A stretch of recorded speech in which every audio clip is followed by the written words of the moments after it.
Oke teman-teman, selamat datang di channel Ethical Hacking Indonesia. Di video kali ini kita akan bahas mengenai suatu teknik atau suatu trik ya, bagaimana seorang cyber defense itu bekerja untuk mempertahankan sistem mereka dari kita seorang penetration tester dan juga ethical hacker. Nah, kenapa kita harus memahami hal ini? Karena kita harus tahu gitu. Kita harus tahu skema-skema atau gambaran-gambaran yang mereka lakukan untuk mempertahankan sistem mereka. Dengan begitu, ketika kita tahu gambaran-gambaran tersebut, kita tidak akan membuang-buang waktu kita untuk melakukan penyerangan atau melakukan testing terhadap sistem atau terhadap suatu sub sistem yang harusnya tidak kita attack atau tidak harus kita serang, tidak harus kita tes gitu. Nah, dalam video ini kita memahami hal tersebut gitu dengan beberapa atau dengan sebuah tools yang di develop oleh orang yang ya, saya kurang kenal juga orangnya kan tapi ini ada di GitHub ya, kita bisa lihat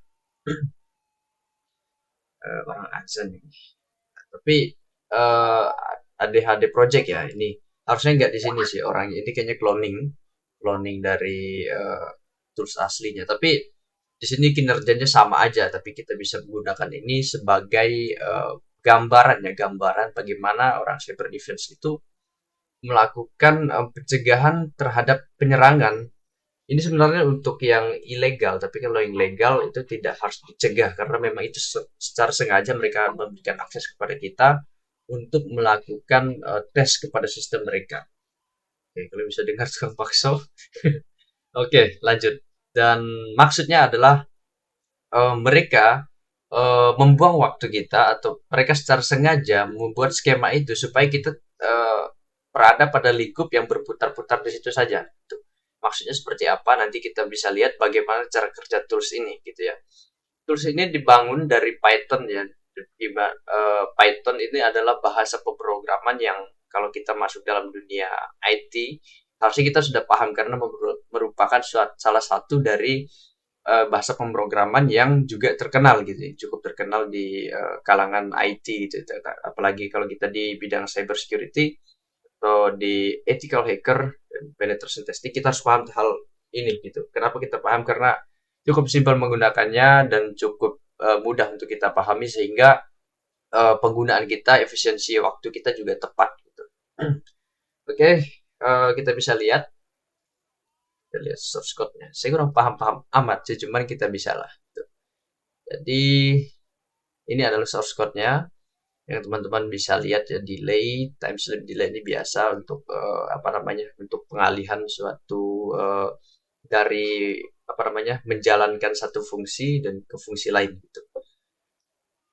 Oke, dan ini seperti biasa itu adalah untuk bantuan, yaitu help-nya ya. Jadi kita bisa melihat fungsi-fungsi yang ada itu apa aja gitu di dalam tools ini. Oke.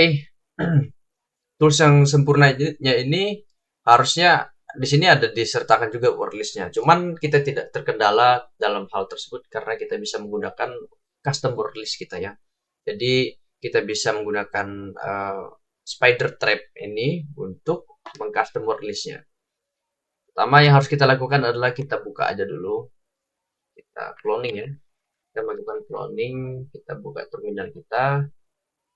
Selagi kita buka new window saja supaya tidak terganggu. Sebentar saya akan memperbesar ini supaya teman-teman mudah melihat. Oke, ini hit clone ada ya. Ini dia saja. Kita beli direkturnya ke desktop. Sudah sampai ke desktop. Oke. Spider trap sudah ini ya. Sudah um, sudah masuk ya. Kalau di sini one liner aja dia. Tapi kalau di aslinya enggak one liner. Wait. Ini kayaknya salah. Sabar ini orang.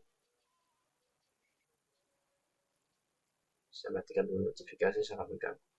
Oke, lanjut.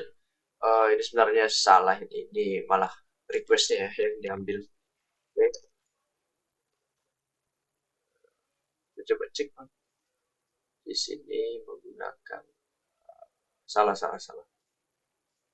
Tidak menjadi masalah, kita manual saja. Manual, kita klik copy, terus kita buat spider.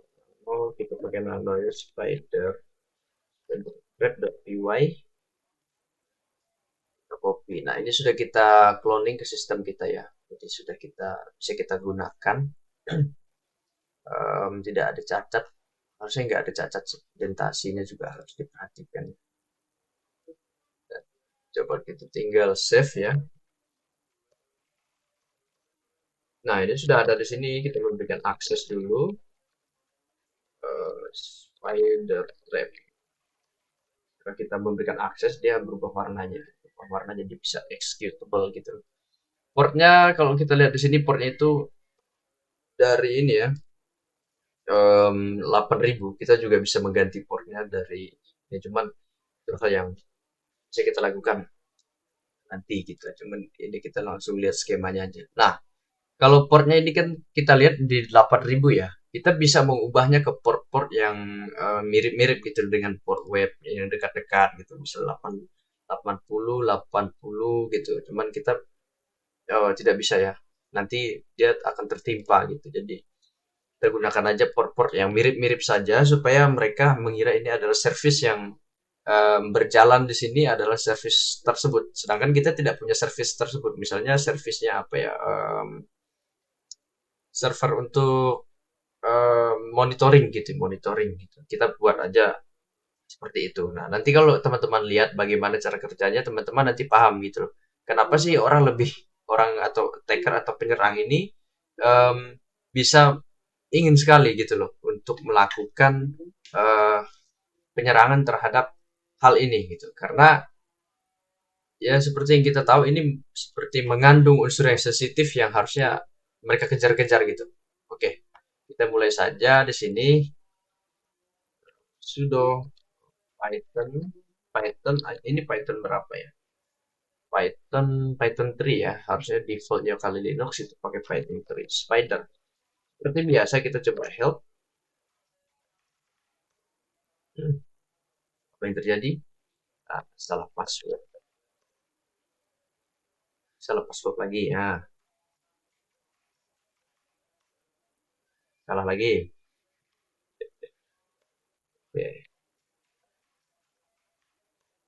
Oke, jadi file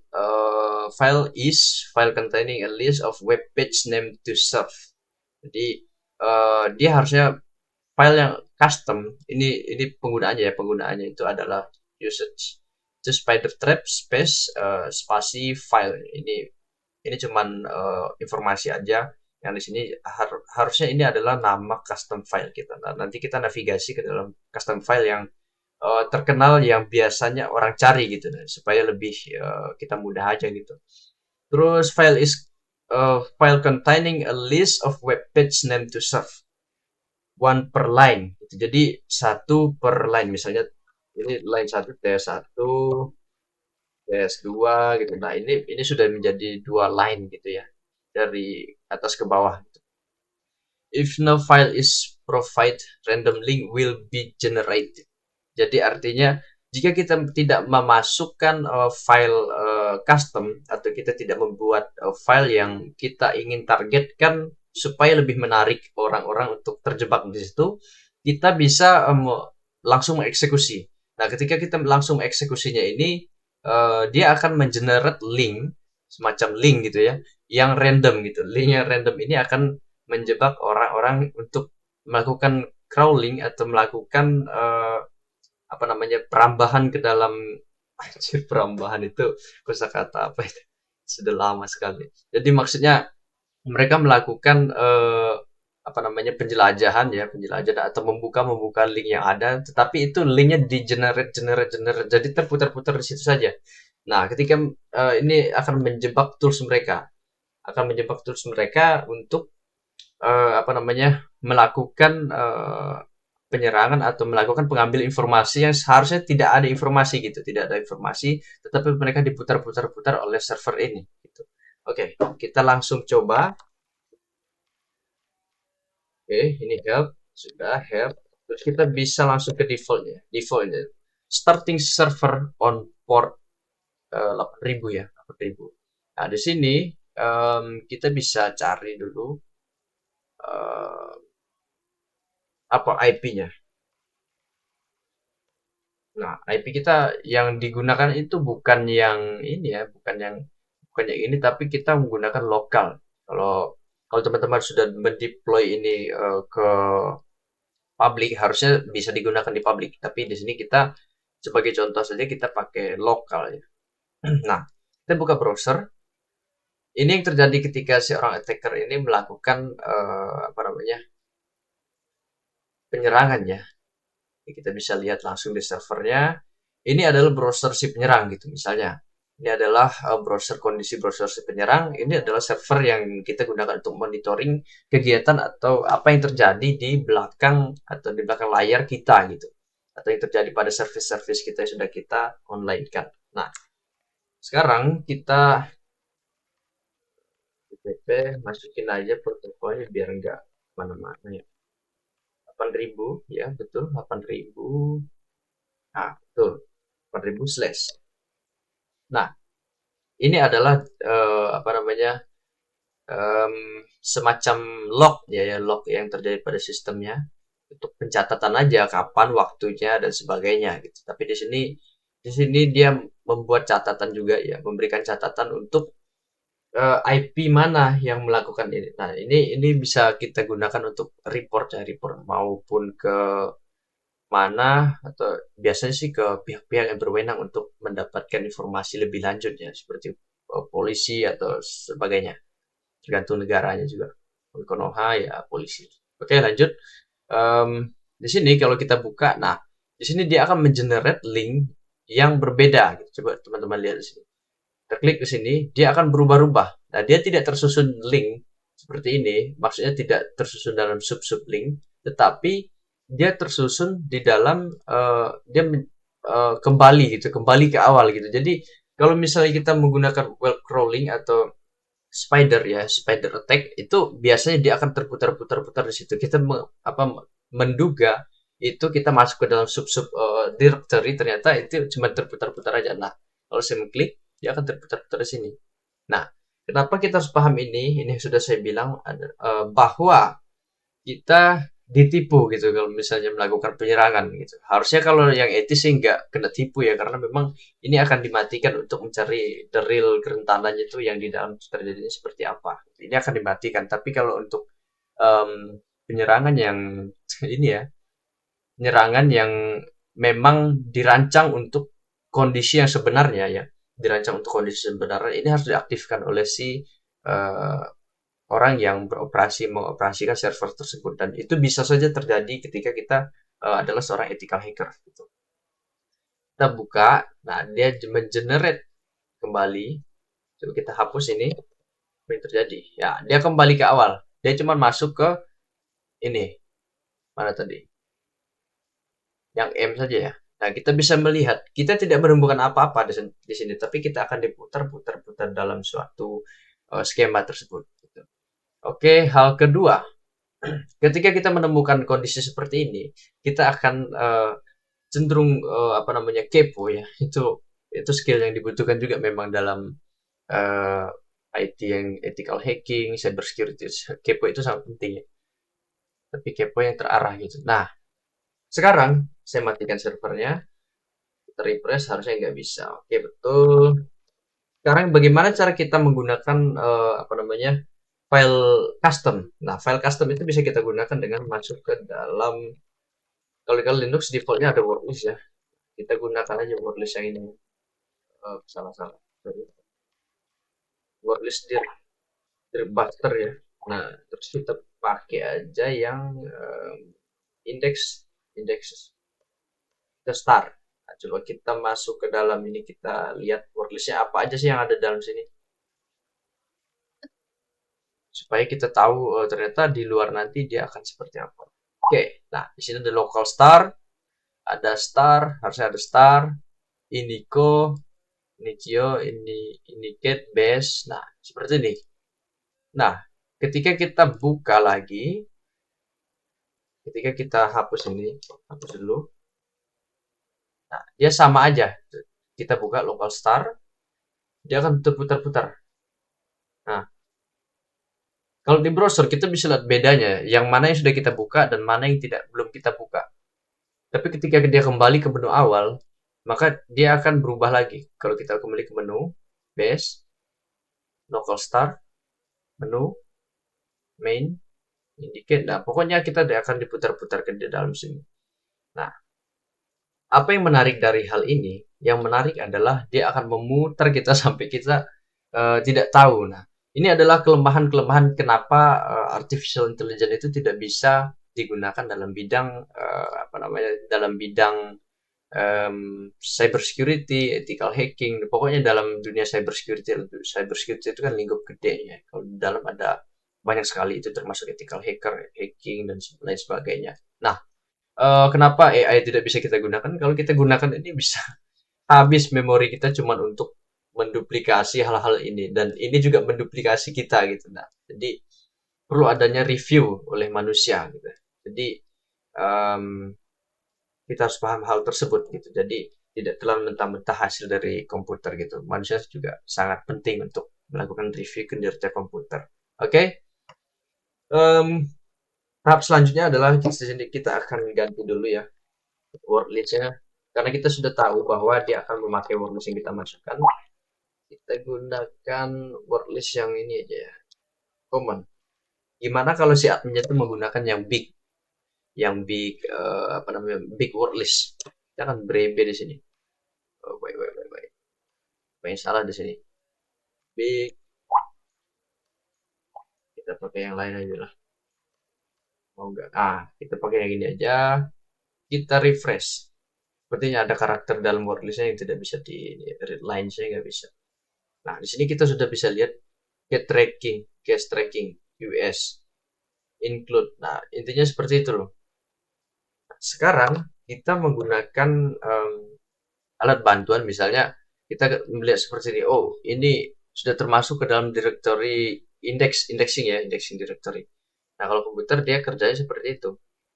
Kita new Windows begini, ketika seorang peretas itu ingin melakukan otomasi terhadap sistem kita. Kita buka widget, widget M ini artinya mirror ya, artinya kita mirroring data yang ada dalam website. Dulu saya masuk ke dalam ini, widget M.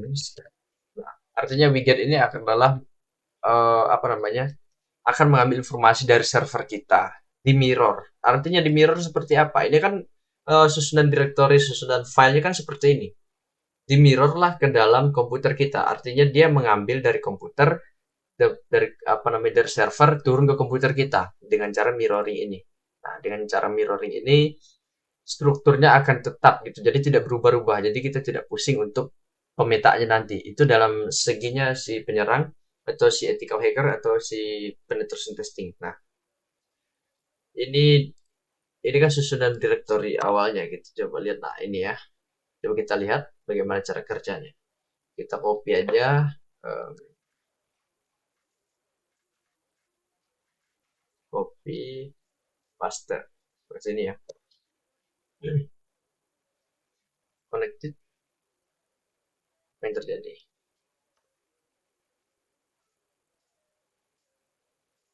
Oh, nggak jalan. Waiting respon. Responnya kenapa? Why?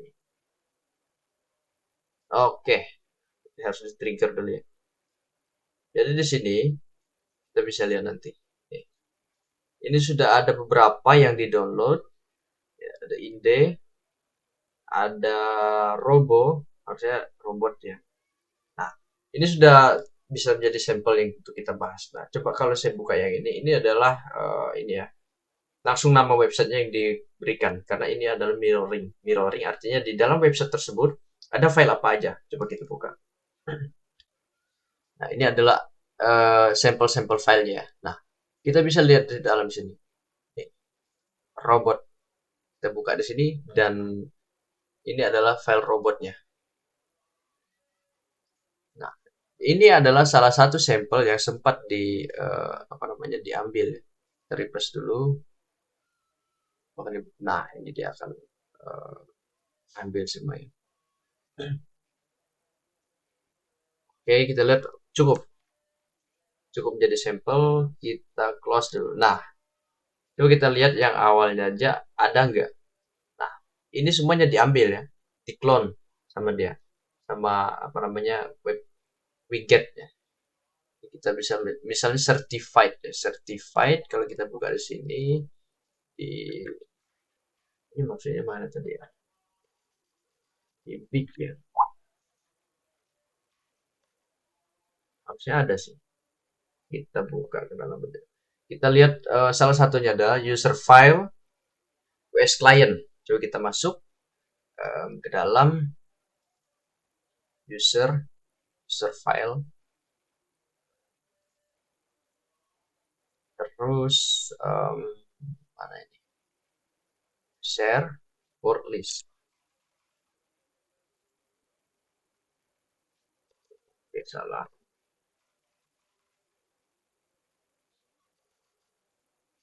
Wait. Nah, word list. Kita masuk ke dalam dir. Salah saja ya dengan. Nah, coba kita cek yang big. Di dalam big ini ada nggak file-file yang sudah terdownload tadi?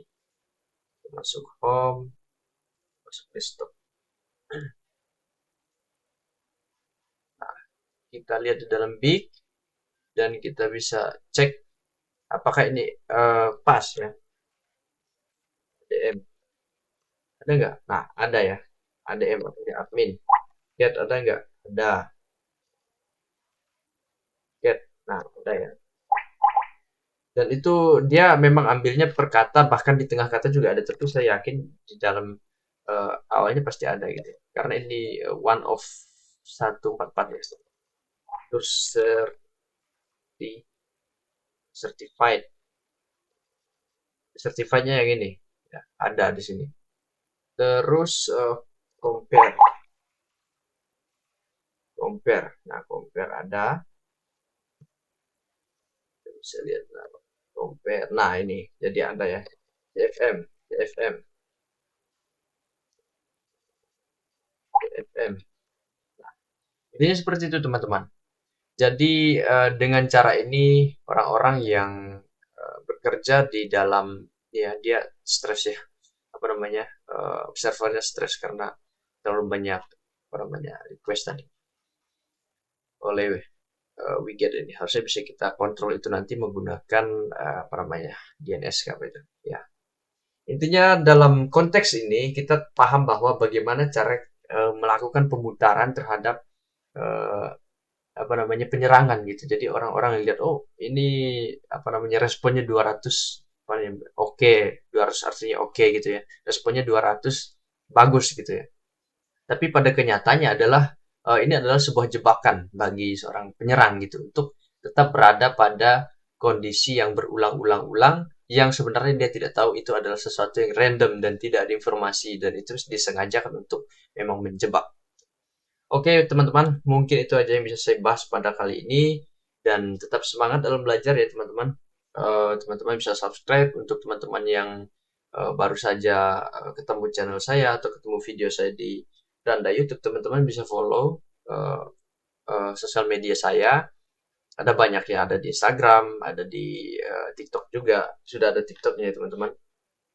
Dan di YouTube ini teman-teman yang baru lihat di beranda YouTube atau lihat di tempat lain bisa subscribe, like dan tidak ada apa namanya tidak salah juga bagi teman-teman untuk share ke forum-forum teman-teman video ini supaya video ini dapat setidaknya memberikan gambaran bagaimana sih kita bisa memperkuat security kita. Jadi seorang ethical hacking itu adalah sebuah kebutuhan di zaman sekarang karena perubahan digital yang cukup ini ya cukup kencang di mana kita harus apa namanya menjaga diri kita atau mencegah segala sesuatu kondisi terburuk pun yang ada pada diri kita untuk tidak terekspos secara berlebihan gitu ya teman-teman. Jadi harap untuk dimengerti dan harap untuk dipraktekkan pada diri teman-teman sendiri supaya tidak hanya menjadi apa namanya, angan-angan tersendiri, karena saya melihat pertarungan-pertarungan yang belakang-belakang ini di dunia IT memang cukup ini ya, cukup ganas ya. Ya teman-teman harus menjaga diri teman-teman. Jangan sampai informasi teman-teman terlalu berlebihan untuk digunakan. Boleh, boleh informasi teman-teman digunakan, tapi yang teman-teman sadari gitu. Hal-hal yang tidak teman-teman sadari harus teman-teman defense gitu. Oke, mungkin itu aja. Dan saya tidak lupa juga mengucapkan terima kasih. Sekarang sudah subscribers kita 14,8K ya. Saya sangat bahagia sekali. Ternyata ada progres juga walaupun saya terkendala untuk membuat video yang secara konsisten, tapi saya harap teman-teman mengerti bahwa saya ini kuliah di bidang yang berbeda dari hobi saya. Hobi saya memang di bidang IT seperti ini, tapi saya kuliah di bidang peternakan. Ya, jauh sekali ya, cuman saya punya hal yang untuk saya pelajari di situ. Jadi saya memutuskan untuk ambil itu. Dan saya sekarang sedang sibuk-sibuknya kuliah, jadi mohon teman-teman untuk mengerti why saya kurang bisa membuat video yang konsisten gitu. Artinya bukan berarti saya tidak membuat video terus menerus, tapi saya akan membuat video tetapi tidak dengan apa namanya, tidak dengan waktu yang tertentu gitu. Jadi saya akan berusaha semaksimal mungkin untuk membagi waktu saya dalam perkuliahan dan aktivitas lain untuk membuat konten YouTube. Oke, mungkin itu aja dan terima kasih. See you in the next video guys.